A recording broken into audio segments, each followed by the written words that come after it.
G'day YouTube, my name's Lance, welcome to Bundy Bear's shed. Well, the weather report, look, it's starting to get hot and humid. Look, not too hot, it's only high 20s, mid to high 20s. The humid though, this morning unpacking after going away to Kangaroo Vintage Machinery Rally for the weekend. Yeah, look, it was quite humid doing that, and I sat in the doorway for a little bit. There was a lovely breeze coming in over there, but I thought I'd do the stew after lunch, but we've just had a run of little storms come through, and yeah, they rattled the place, and yeah, the power popped out here for a moment and popped back on again, and away we went. But look, it's sunny outside now. It looks like it's cleared away. Yeah, nighttime temps are, 12 sort of thing. Yeah, at Kangaroo they were dropping a little bit, but yeah, look, it's all right. I'm sweating just a little bit, but that's par for the course around here. Look, I went away for the weekend to Kangaroo and look, had a great weekend away. I took a couple of videos of tractors that you will have seen, the shorts, but the second day I got there early before there was many people around, and people still cornered me for a yarn, which, look, I was happy with that, happy to have a chat. But what I did is when I started the camera again, I didn't look and I'd changed it to photo instead of video. So there's a bloody Moncton tractor there. And yeah, I went around there chatting away, doing a wonderful job until I come home and had a look at the footage. And because yeah, I didn't even get it finished and someone come chatting, but I had a look at the footage and I've got a couple of photos, like when I started, when I stopped. So I don't know, bloody hard to get good help really, eh? And but look, it was a great weekend. Camped with a couple of Rum City Club members, Ray, Greg and Laurie, and Ray and Brian sort of come down for a beer and buggerised around. But look, it was a good social weekend. We didn't go out for the dinner in the evening, but we sort of like to sit around the camp and have a chat and chew the fat and bugger around, which we enjoyed doing. We took the little fire out, the little pig cooker, and yeah, Saturday night we were bloody glad to have that. By the time Margie and Greg come back from the dinner, they were sort of huddling around it trying to warm up. So that was all right. It was a good thing. But we all travelled over there together. We met at Biggenden, and then we travelled back home, back to Bundy together. And yeah, I've been using ratchet straps to tie the machines on, and you know, you loop them around at the end, then you bring it through and back around. And I've never had them come undone before yet.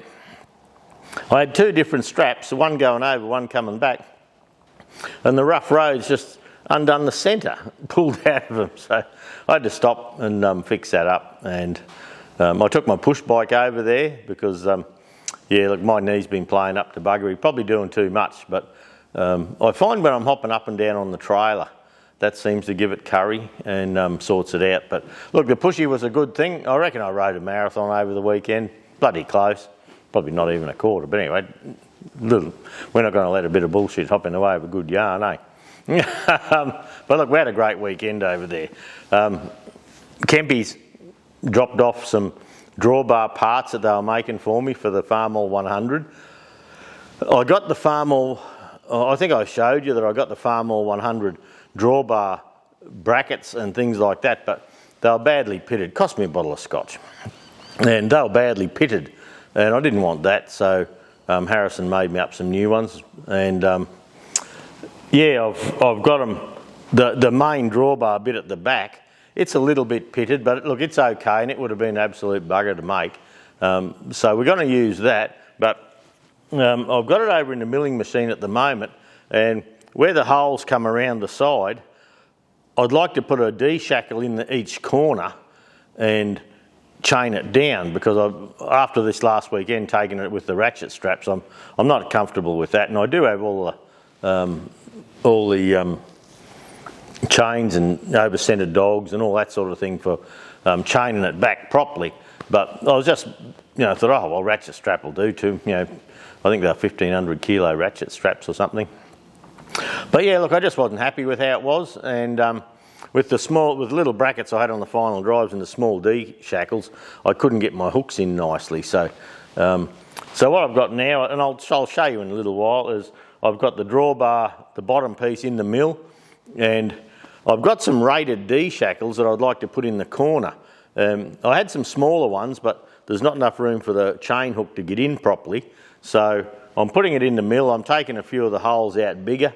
A 7/8 or 22 mil toe ball won't quite fit through. It fits through one end, but obviously in the factory they were stamped out and one side of the hole is bigger than the other. And so I think what I'll do is in the middle hole where, you know, perhaps if we ever want to fit a toe ball, I don't know if I ever do want to, but if I ever want to, you know, a toe ball will sit straight in there then.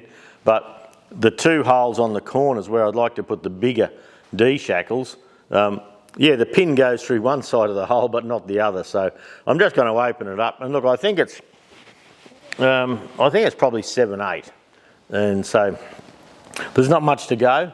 It just doesn't quite go in, and then when I put the D-shackle in, the drawbar will be here in the D-shackle. I've got to turn up a couple of washers in the lathe just so it's not rubbing all the paint off once I get it all sorted and painted. So that's just sitting up there at the moment. This morning I put the brackets on, and on the case with all the brackets on the Farmall, sorry, on the brackets, they all had like a tapered female in the brackets to take a taper like on a wheel nut. But when the boys were doing it, I said, look, just drill the holes. I'll machine the taper off the original old nuts and we'll just clamp them up tight, and it'll look nice, it'll be neat and tidy, and look, it'll do the job. And instead of pulling the tractor down with crossed over straps, I'll be able to drop a chain at each side, back at say 45 degrees, so that'll stop it going forward, stop it coming sideways, and away we go. But the trailer performed well. Yeah, and at the front I had those straps around the front wheels coming down the side, but you've got to have a really long one to do it. So I may go to the bolt place, and where there's a couple of bolt holes coming through the front axle for adjustments, I think they're just straight bolts from memory, but I'll have to check that. But I might just get a couple of stainless steel eyes or chrome eyes or I don't know, whatever, and strap a couple of eyes under the axle, because with the wheels, they weren't turning or anything, but it was just a strap up here. But the way where I put the trailer, I think I showed you last week that I had it all balanced, and when I come home I decided to put the trailer forward about 150 millimetres, say 6 inches, something like that, and I brought it forward just to see how it went, and I think it felt better there. So now I know I've got the mark, so that's okay. And so I can put the chains at the back. At the front I have chains that I used to tie the Fergies with, and under all my Fergies, under the radius rods, you'll see a little stainless steel eye, and the bolts going through the radius rod I find it a lot easier to buy metric hardware here in Australia, so the bolts going down through I've changed to 16 mil and put the eyes on the bottom, so I can just come up and go bang bang, hook the chains in, hook them on the side and get an over-centre dog, and away we go. So look, I think I'm going to go back to the dogs and the chains. I just like it better. Yeah, the ratchet straps can rub and bug around, and I don't know, I'm just going to change it, I think. The Fergies, most of the Fergies, if they've got a drawbar, they get a big D-shackle put in with a chain this way and a chain that way to the back at about 45, so it holds the tractor back in the case of an accident, and under the front axle I have the two other eyes so I can spread it that way. So I never have anything move, it works really well. So I think I'll just set the Farmall up to do that, and it'll be good. The Farmall went well. I still reckon they got a bloody noisy gearbox in them, and I spoke to other people there. Ian Long and his dad, I think he's Bill, I think. And they said, yeah, they're all like that, but I don't know, I reckon mine's a bit noisier than theirs sounded, but anyway, it's okay. And my fuel tap, the bloody thing, it's got like a gland packing in there, and I actually put a new bit of packing in there, and I've done it up fairly tight because it had a little dribble on it. And well, now I went to turn the fuel off the other day, and it sort of jammed, so now I've probably got to drain the fuel out a little bit and see what happens there. Yeah, see what goes. Last weekend when we were at the Agro Trend, the little Chinese carby I think I mentioned it, the little Chinese carby I had on my TEA 20, and I've never turned the fuel off since I put that carby on it. Look, it has to be a couple of years, I reckon. And it never leaked, but after the Grand Parade it leaked, and then I sort of flushed a bit of fuel through, then it didn't leak again, and the next day it did the same. So I haven't looked at that one yet, but my friend Greg, while he was there, he asked about tuning his, could I tune his carby and have a little look, and something wasn't right. And so I said, look, I got one of these Chinese ones. I said, would you like to try it? It was just a spare, I had no use for it, out of the box.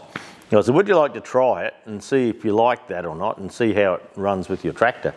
Well, he gave it back to me on the weekend. He says, that bloody carby, fuel went in, and he could get a start and a run, but then it had run out of fuel. So whatever's happening, and he's got a good mechanical aptitude, and so whatever's happening there, he reckons just kept running out of petrol on him. And so he gave it back to me, which I just gave it to him on loan. And he's a fellow that likes genuine stuff. So Dean in at Queensland Tractor Spares up here, he went in and bought one of the genuine Zenith replacement carbies. So I think they're about $800 now, and they're bloody dear. So no wonder there's a market for these other ones. But yeah, the first one, I've been saying how good it's been. And look, the tractor runs bloody beautifully, but I reckon there's a little bit of rubbish got stuck in the needle. And look, I'll try and get to it over the next week or so if I can. But you just get busy. Get busy buggering around. You'll notice a lot more shorts and videos coming out. I've been buggering around enjoying that. I'm actually filming the stew today on a new Canon R10 camera that I bought last week. I put a little short out on that as well. Yeah, with the GoPros and that, I just wasn't comfortable with them. And when you're pointing them at a job on the bench, the screen goes black on you.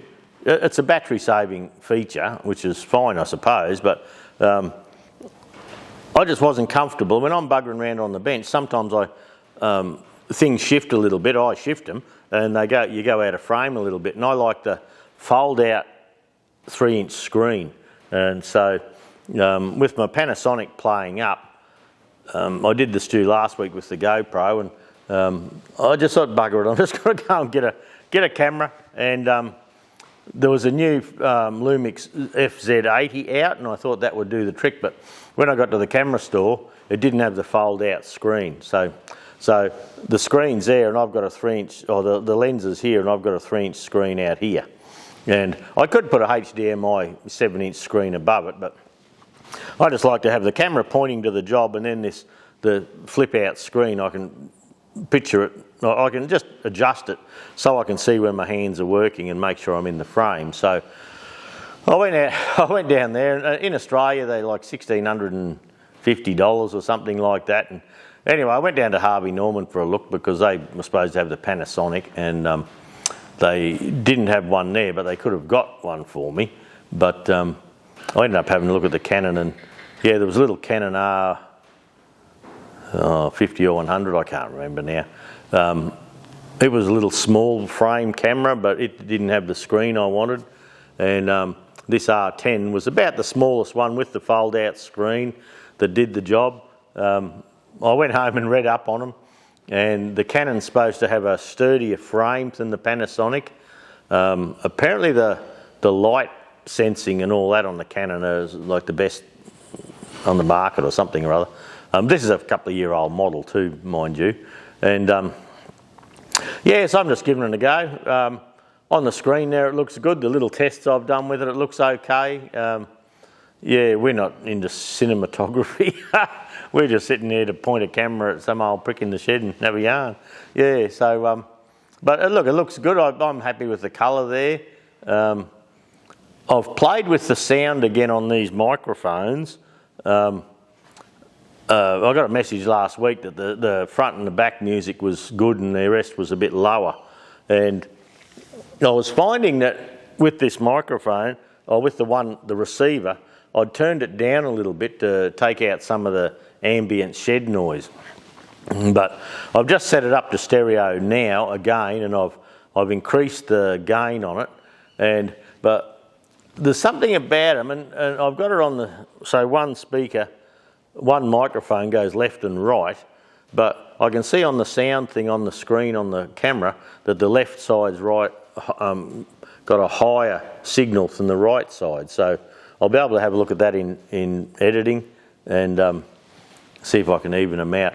Sometimes if I can't even them out, you just you can use which channel you like. So you can use your left channel for the left sound, and you can actually duplicate the left sound for the right. So it doesn't matter which ear, you've got the exact same sound coming out. And it looks like it's a good strong sound, nearly peaking, so that's okay. Another thing with the with the Canon R10 here is the old one. Remember, I'd get to about 25, 28 minutes and she'd shut down. I was just reading the other day that on all these old DSLR cameras, I think they call them bridge cameras. Anyway, I'm not a camera person, but they had that so they weren't competing with some of the cinematography cameras or something. But over the years, that's disappeared. So with this camera, I should be able to ramble on and waffle on about all my bloody shed stuff, and it shouldn't matter. I shouldn't time out. So I still haven't replaced the Tascam, and I'm not really planning on doing that, but I wasn't planning on buying another camera either, really. But if this does the trick, the shed's starting to creak now, and yeah, we'll just see. I can see on the screen there on the camera that it's clicking a bit. This has got a manual focus, but then it's got an auto focus thing sensing as well. So it's supposed to be good. Yeah, I've told it to sense on my face, and whether it likes looking at that or not, it's bloody well got to. So we'll see what happens. Next weekend, I've arranged with Anthony to go down Gatton Way and pick up the axle and the parts for the 65, and I think he said he had a bonnet and things like that. So yeah, Jude and I are going to jump in the ute and head down that way for the weekend. We're going to spend one night down there. Look, just go out for dinner and have a poke around. And we've come back from the rally and we camped in the back of the ute, so we've taken the mattresses all out again, and we'll put a bit of cardboard down, and I can actually strap parts in the canopy to stop them moving around, so that's good. But I was looking for a bonnet, an oil bath air cleaner, the panel that holds the oil bath air cleaner, the lower flat panel that holds into the apron. Oh, these bloody pins. These bloody pins, I'll see if I remember to put a picture in. If you recall, I sent to India on eBay, and they had this photo, and they had the correct part number there, and the pins turned up through the week, and they're not the right ones. They're the ones for the later final drive that had a pin coming in holding them, and they don't have the circlip grooves, and they're a bit longer. And so I got onto old mate in India, and I said, look, you've sent me the wrong pins. I'd like the pins in the photo on eBay, and these ones that you've sent me are wrong. Oh, well, you'll have to send us a photo of the pins that we sent wrong. So, all right. So, and I said, yeah, I'm going to take it to eBay and get up yous a bit if yous don't sort it out. And they said, oh, send us a photo of the wrong pins. So I sent them the photo of the wrong pins with the hole in the side. I sent them the photo that they had on eBay for advertising them. And I said, see, this is the wrong one. I want the one like in your picture. And I said, you have the part number correct, you have the picture correct, but you've supplied the wrong pin. Oh, okay, we'll have a look. Then come back. Can you send measurements of the pin that you need, please? So I got this pin here, that's why it was on the bench, and I measured it, and I sent them the photos, you know, 1 inch and 20 thou or some bloody thing they are, and the overall length, and I sent them all that. And I got an email back, okay, what do you want us to do about it? And I said, send me the right parts, mate. I said, I don't want a refund or anything like that. I said, I just want the right parts. I want a pair of pins to fit in my final drive as you advertised, and it was like $100 for the 2 pins. As you advertised, I'm going to open a case with eBay. And like eBay will refund it and all that, no worries. But, oh, okay, leave it with us, we'll have a look. So, anyway, I get a message back on Friday, I think it was. We've had a look at it, what do you want us to do? And I said, I want you to supply me the correct pins. the correct pins, that's it. That's all I want, the right pins, the pins that you advertised, the pins that I bought, and whether you want these ones back or not, don't care. You know, if you want them back, you can pay to get them back. Let me know. All right, we'll look into it and get back to you. And I haven't got any messages for it, so probably while I'm editing this video, I'll jump on eBay and I'll open a case against them. And but yeah, they got and I'll put a picture up there. I might even, you know, put the picture of who it is. And but yeah, I'm not getting much satisfaction about it. And they said, well, you know, what do we want? What are we going to do? And I said, well, supply the part you advertise, mate. So anyway, I'll rattle them on YouTube pretty well if they don't come good. But yeah, we're going down to see Anthony to get those parts, and he may have a couple of pins, I don't know. I just thought by getting new ones, Sangs rang me the other day and I forgot to go to town and get them. They've got all the needles for inside the final drives. You remember the ones from Sparrex that were the wrong size, so they've got them, and I've just got to pop and pick them up, but I haven't got pins. I've got the new Sparrex gears here and they look good. So I just need pins. I suppose I could make them out of 4140 and harden it, and yeah, if I had to. But anyway, I thought, bugger it, you know, I'd bought them, and the pins that they sent over, they look good. You know, the quality looks pretty good, but they did just put them in a box, like 2 pins like this in a box this big, and just let them rattle around together, like there was no wrapping inside or anything, there was just pins banging around. But I suppose, what do you expect, eh? So, yeah, so that's not going forward at the moment that I know of, but I'll have to get shitty with them and rattle their chains a little bit. But in the past, I've got a couple of tools, you know, lathe tools and milling machine tools out of India. And I've had really good service out of them. You know, they're not bloody Kenner metal and top of the range, but I'm not a top of the range machinist, so that'll be okay. We'll sort it out. But anyway, yeah, so that's what's going on with those bloody things. So I don't know. I haven't done any more on the head. Now, I was talking to Grumpy Dave. I rang him up the other day for a chat, and he come over. And I said, when you first did that engine up on the 23C, I said, I can half remember that you'd fill the radiator up overnight and all that water would be in the sump the next day. And he said, oh yeah, it did. And I said, well, I've had it here for 3 years, 4 years or something like that now. And quite a few years anyway. And I said it didn't leak any. But so look, what I'm probably going to do for the moment is I'm going to use the old head gasket, pop the head back on, take the tractor out, and I'm going to back flush the whole block and the whole head, just in case there's any chemi weld or whatever he's put in it masking the problem. So I don't want to put it together and then have the problem. But I do have the head off that gold one still to put on if I want to, and I just haven't made my mind up there yet. I was doing a little video the other day. I'm pulling the injection pump off that tractor, and the pointer that goes into the flywheel for the pump timing, that's at 16 degrees, and if you move the pump about 1 millimetre, you've changed 2 degrees or something like that. I found a bulletin, so yeah, I can't get the letter G to line up with the mark. So all I can presume is that someone's put the circlip in wrong. Once I get the pump off, I'll put it on the injector tester and pump it up, and I'll actually set that point and make sure that's correct. And when I go back on, I'll take it to the 19 degrees. Now, the interesting thing with all that was, if you had the pump like the one outside with the coal start head that had the low load advance on it, if you had that, you timed the pump at 13 degrees. So if you put the screwdriver in the flywheel and got that right, and I've worked out you can actually 2 or 3 thou piston height just with a proper 1/4 inch thing, so it's very close. And but yeah, if you put the screwdriver in the flywheel, you're at 16 degrees, and if you have that pump there with the advance under it, well, you've actually got a 13. You've got to retard it a little bit.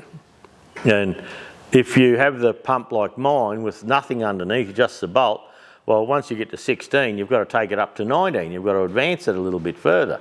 So I see on Facebook a lot of people say, oh, I've got the thing in and I've got the G. Well, if you've got the peg in and you've got it at G, you're probably wrong. Yeah. And if you've got the mark lined up, your mark on your bolt-on flange there lined up, so that's where in the factory or in the diesel test bench, they time it to that mark and then they move it around from there. So you should actually be coming up advanced at like 2 millimetres or something like that to get your 19 degrees. So that's interesting, but look, I think I've got a timing chain for that. So I think it'll just be an interesting exercise running through to see how the timing is. I don't have to do the big ends or pistons or liners or anything like that. But anyway, we'll just see. We'll see what happens there. To start with this week, I'd like to get this drawbar done. Now I've got the parts. I'd like to get the drawbar done, two-packed. I've still got some of that paint left over from the two-pack, so I'd like to get all that set up. Any little touch-ups I know I need to do while I've got the two-pack paint going. So, and that'll just about... There's one... I'd like a plough light on the back of the Farmall 100, but it's got like a tail light in the back, and they're $90-something US, which makes it about $150 Australian thereabouts. And then I've got to freight it in, so that one light can... freight's a couple $100. So, for that one light, it's $200 or $300 easy. And I've bought the bracket to go on it, and I've been looking bloody hard at fitting a Massey Ferguson one to it. I haven't committed on that yet, but I've got to tell you, I've been looking and thinking that mightn't be bad. Even if I don't have the red tail light in it, just to have that in it. But anyway, we'll see. But look, that's about it. I bought some new batteries for this camera because you get one battery and you don't get a memory card, so then you've got to buy a memory card. But I bought some New Way batteries and for it, just so if I'm having a filming day, I can drop the batteries out and charge them and put a new one in, so I know we're okay, got plenty of room. So I did take some footage of the Grand Parade at Kangaroo, which I'll try and get edited and get out. I started off with it on top of the fence, and they've got it's like copper's logs with a bar in between, but people were leaning on the fence and bumping it and all that, and it was buggering up me footage. So I couldn't just hold it there with my arm on the post because, there's a little mosquito. So I ended up dropping it down and sitting it on the concrete there, looking through a couple of signs. So some of the stuff you're looking up a little bit, but look, I think the footage came out okay. Originally it went for 47 minutes, but because it was a caterpillar the crawlers were sort of a fair way apart. So you see one crawler go past, then there's a bit of talk from the announcer and that, and you've got to wait for the next one. So I'll probably cut and shut quite a bit to try and condense it to make it a bit more watchable.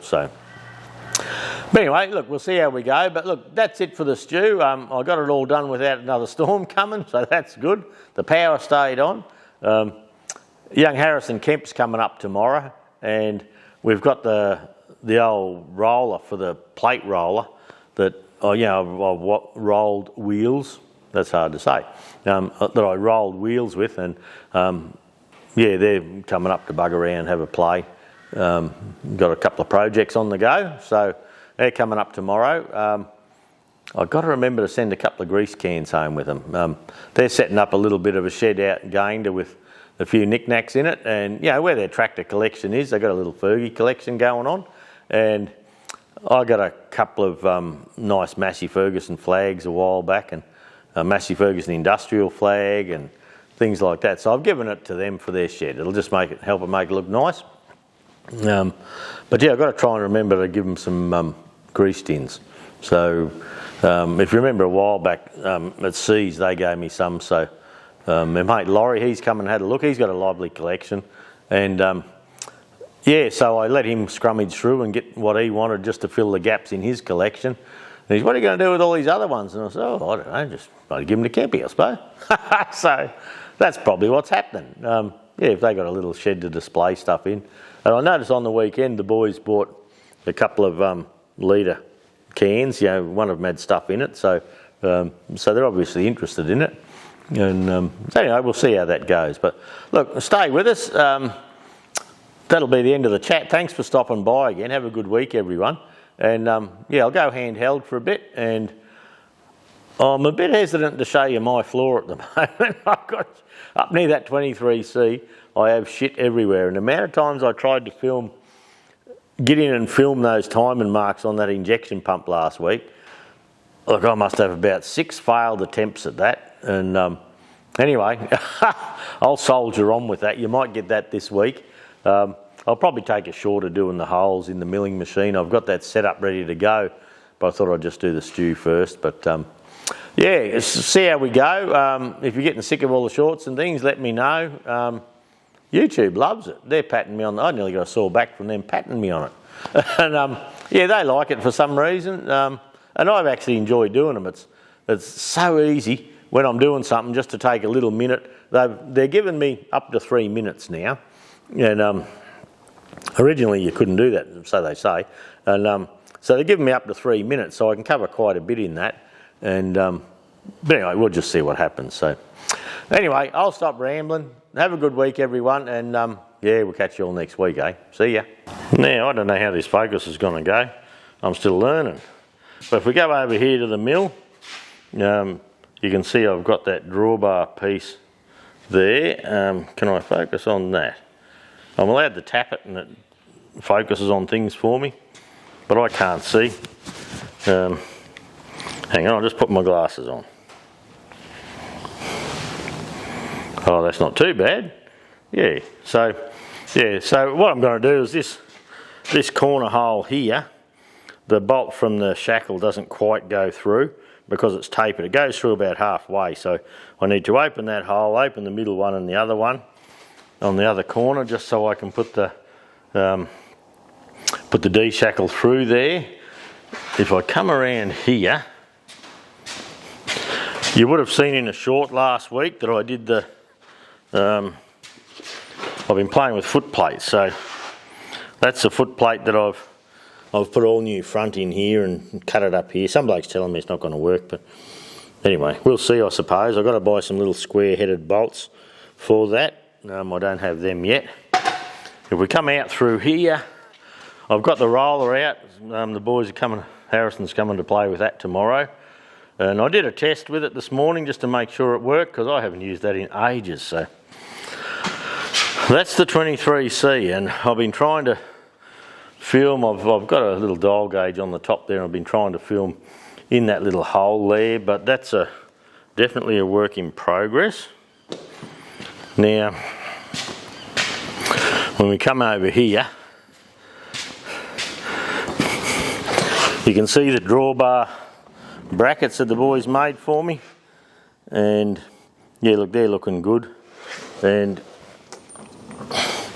this is the shackle. It's just too fat. Like, this bit goes through, this bit doesn't. So I'm just going to open the hole so I can pop that in, and I can use one of those rated D shackles with the chain and get that going okay.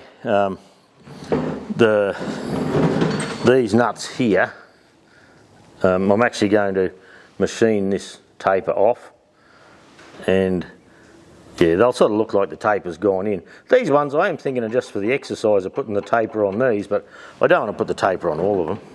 You can see, yeah, it's got autofocus on here. I hope it's working. I'll soon know in editing anyway. But yeah, I've had to take the step off and that to do that. So this week I'll fiddle around with that and see how we go. Yeah, I've got a little light on the dash that says servo autofocus, so let's hope that knows what it's doing. And that's from the storms today. And yeah, there's still a few more out towards the west. That's the west often where they come from. And funny, when the storms first started, all I could smell was the smell of the bushfire next door. So it must have stirred it all up. But yeah, it's yeah, it might be a stormy afternoon. There's blue sky to the south, but yeah, we'll see, eh? All right, that's it. Catch you next week.